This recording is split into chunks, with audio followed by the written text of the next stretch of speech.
الحمدللہ رب العالمین والصلاة والسلام علی سید الانبیاء والمرسلین اما بعد فاعوذ باللہ السمیع العلیم من الشیطان الرجیم بسم اللہ الرحمن الرحیم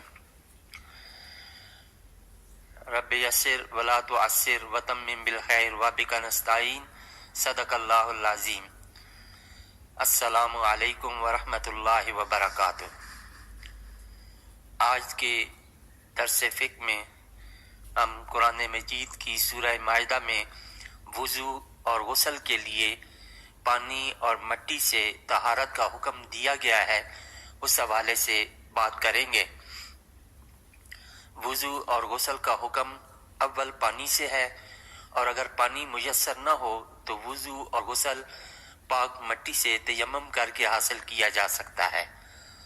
آیت مبارکہ میں پانی اور مٹی سے طہارت کا حکم تو ہے، مگر اس کی تفصیل کہ کس پانی سے طہارت اور کس پاک مٹی سے تیمم کیا جا سکتا ہے، فقہائے کرام نے بڑی محنت شاقہ کے بعد تفاصیل اخذ کی ہیں۔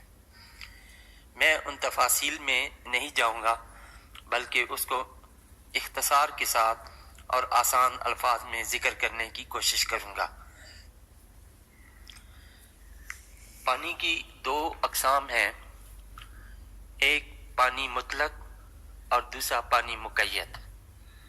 مطلق پانی کے لفظ بولا جائے اور فوراً ذہن میں آئے، جیسے کنویں وغیرہ کا پانی۔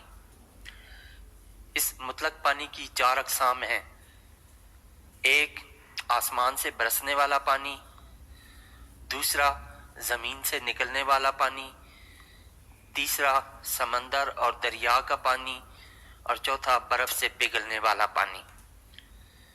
اور مقید پانی وہ پانی جس کے لیے لفظ پانی تو بولا جاتا ہے، لیکن بولتے وقت پانی ذہن میں نہیں آتا، جیسے عرق گلاب وغیرہ۔ اب مقید پانی کی درج ذیل اقسام ہیں۔ نمبر ایک، طاہر مطہر، جو خود بھی پاک ہوتا ہے اور دوسروں کو بھی پاک کر دیتا ہے، جیسے نہر یا نلکے کا پانی۔ اس سے ہر قسم کی نجاست دور کی جا سکتی ہے۔ نمبر دو، طاہر مطہر مکروہ، یہ وہ پانی ہے جو خود پاک ہو، دوسروں کو پاک کرنے والا ہو، لیکن اس سے طہارت حاصل کرنا مکروہ ہو۔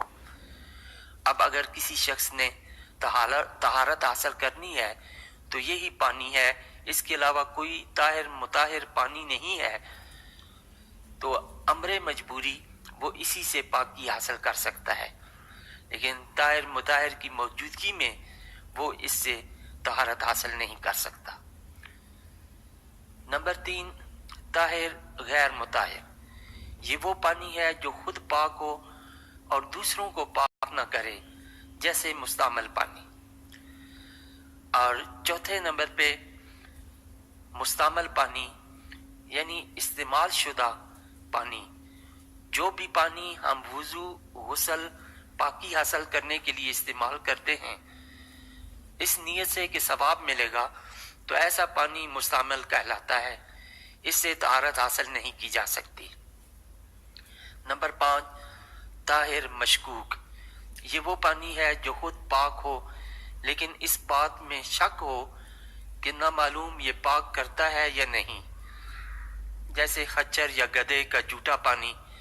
اس کے علاوہ کوئی اور پانی نہ ہو تو اس سے پاکی حاصل کر سکتے ہیں، لیکن ساتھ تیمم بھی کر لیں، لیکن اس کے علاوہ پانی ہو تو پھر اس کا استعمال مکروہ ہے۔ اور چھٹا پانی وہ پانی ہے کہ جس میں کوئی ناپاک چیز گر جائے تو پھر اس سے طہارت یا پاکی حاصل کرنا جائز نہیں۔ وآخر دعوانا ان الحمد للہ رب العالمین۔